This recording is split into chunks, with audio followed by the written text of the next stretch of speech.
Welcome to the second episode of Storytelling on the CA Network. Join us every Friday at 5 p.m. as we recount life experiences from an unpublished manuscript titled The Driver. If you are joining the CA Network for the first time, please don't forget to subscribe, like, comment, and share. Everyone's contribution is appreciated.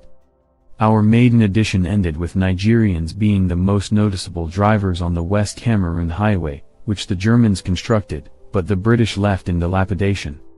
We must resume the discussion with a brief historical background about the Nigerian and West Cameroon relationship to set the stage for Smith's long and tortuous journey.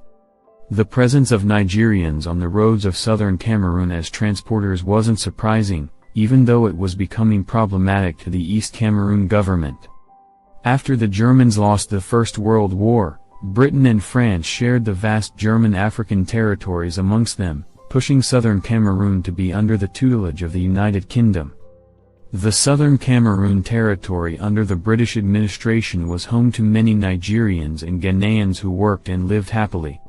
However, the failures of the British indirect rule system over southern Cameroon caused agitations among southern Cameroonians. In 1954, southern Cameroon politicians left the Enugu House of Assembly Nigeria and formed a quasi-administration with headquarters in Buea. Britain had administered southern Cameroon through the policy of indirect rule, quitting the Enugu House of Assembly. The implication was that southern Cameroon had given itself a semi-autonomy, which wasn't a welcome development to the British government. Consequently, at the time of independence, the British, with the complicity of the French, imposed on southern Cameroonians through a referendum to either choose to join Nigeria or La République du Cameroun to obtain her independence. Rather than economic and social viability as presented by Sir Amadou Bello, the Nigerian premier, southern Cameroonian opted for cultural affinity. Once it became official, southern Cameroon joined La République du Cameroun. Now, two territories became East and West Cameroon. East Cameroon immediately began the process of integration, annulling the laissez-passer, which was a traveling document allowing citizens of southern Cameroon to enter LRC and vice versa. It sent hundreds of military men and gendarmes and integrated the Southern Cameroon Mobile Wing Police into her police force. How the United Nations conducted the referendum, and considering that most southern Cameroonians voted against joining LRC, she became apprehensive and mounted barricades everywhere to monitor activities. Even more disturbing, the Biafran War had just ended, and the effects of the Tombal crisis, in which more than 200 Bakassi men were incarcerated for self-defense and protection of their land in the dungeon of East Cameroon, a prison system inherited from the French, created a lot of insecurity. Therefore, no matter which direction a car, bus, or lorry was going, searching and identifying travelers was necessary. Thus, Pa Asume no sooner boarded a lorry truck, SMOG. Satan must obey God. Then they got interrupted by sleeping police full of nails for a search to ensure no smuggled or contraband goods and weapons. Among the officers searching was a man called Change, Walker, one mobile police officer known throughout the Kumba Mamph Road for his charisma, agility, and no-nonsense. Many stories were told about his work ethic and mysterious behaviors with a dose of showmanship. He was considered the last vestige of the British security system in English-speaking Cameroon. If West Cameroonians had anything to regret or be remorseful about the British presence in southern Cameroon, it was the loss of its security and civil service systems. Even though it has yet to develop adequately, it was organized, thorough, and ethical. As Christmas approached, it was homegoing to most Nigerians, and SMOG ensured everyone traveling had booked ahead of time. Taking off at the first cock crew, he might have thought he had beaten Change Walker to the game. But was shocked to find that Change Whaler was amongst the officers. Known for how he reacted, most passengers panicked. He wore his usual pointing shoe tip, looking upwards. He asked everyone to drop without delay.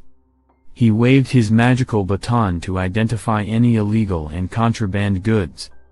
Everything seemed in order and then requested the passenger to get onto the bus. Everyone entered and sat, relieved.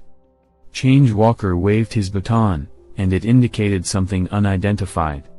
He looked inside repeatedly and requested everyone to drop again.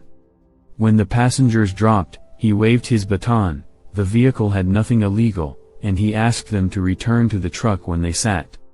He waved the baton, and there was something. He soon noticed one woman carrying a bowl of food. "What's in the bowl you are holding?" he asked. "Several people have handbags with them," the woman replied. "You are questioning me about holding a bowl of gari and soup. Are you trying to teach me how to do my job? Open that bowl," he ordered. "It's gari and soup," the woman insisted. "That doesn't stop you from opening it." The lady stared at Change Walker and slowly opened the bowl. The content was gari and soup. Change Walker dipped his baton in the bowl, and there seemed to be a second layer, the baton indicated. "What's in this bowl apart from gari?" he asked. "It's gari and nothing more." He took the bowl from her, removed the gari layer, and to the bewilderment of passengers, the sum of 5 million CFA francs was lying carefully wrapped and protected by polythene. The lady broke down and quivered with consternation. She knew, come what may, she would never get back that amount. This incident was amongst the least of what drivers and passengers went through as they tried to make life worth living. Nevertheless, Nigerians made the best drivers, and Man No Rest stood out with his evergreen towel wrapped around his neck. He mastered driving on a muddy and pothole road. In a typical African setting, having the skill and aptitude of Man No Rest and not getting linked to some mysterious charms is hard. He accepted whatever attributes, provided he served the people diligently. The nature of the road compounded the passengers' trauma as SMOG couldn't pass Ngiti. The truck had stuck into a massive patch of mud. Pa Asume couldn't believe he was spending the night along the road. In the morning, there was no vehicle to drop him off the campus. Maybe the drivers had a premonition of the bad weather so that no one even ventured to move towards me early in the morning. Asume decided to do it on foot since the distance separating Mboka and Ngiti was about 3 kilometers. The journey was short for a man born in an area without vehicles in their youth. Before he entered the campus, he was groggy, trembling, dancing with cold like a chick abandoned in the rain by a hen. For a man his age, it was catastrophic to be beaten by rain in that manner. Smith watched his father standing on such a disheartening stage. He summoned courage and embraced him, although he was soaked in and out. "What have you come to do here under this rain with the storm?" Smith questioned his father in a tragic and displeased tone, almost about to cry. "Nothing else but to pay your fees," his father replied confidently, not minding the rain that had beaten him. "Why didn't you wait and come another day? You see, I had told you before I left to give this money to me, but you refused. Claiming you would come to pay the fees, I wonder when you would be a grown-up in your eyes? My son, if I had the money when you were leaving, I would have given it to you. Cocoa harvest this year was late and poor, so I didn't make enough money. Besides, there's no better sacrifice a father could give to his son than making him happy. When I sleep and think I have a son, I think of no one else. You bring joy to my life. I am not a man on top of a tree looking for a place to land safely. I want daily life to be orderly and smooth. Your father is still living, make the best use of him. Allow me to do what I find possible to be done by a father, and these are some areas where you will remember me. Your friends wish they had fathers like me.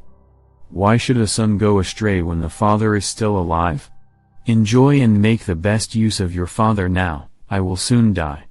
Pa Asume talked to the child with a lot of confidence and assurance. "Your fatherly words fill my heart with joy," Smith said calmly. "I don't have too much money with me. However, what is here is enough for fees and books. Ensure you use this money judiciously. My son, consider your father's efforts, remember what we have been through and the challenges ahead." Without disclosing the amount, Pa Asume handed a well-wrapped package to his son, including a letter. "Someone traveling from Kumba gave me this letter to give to you." Smith screamed, "It's Mahon, who lives in Kumba. I leave you with ancestral blessings," Asume said. "My regards to Mama and my sister," Smith replied, hugging his dad. While Asume left, Smith lifted the bag of food his father brought.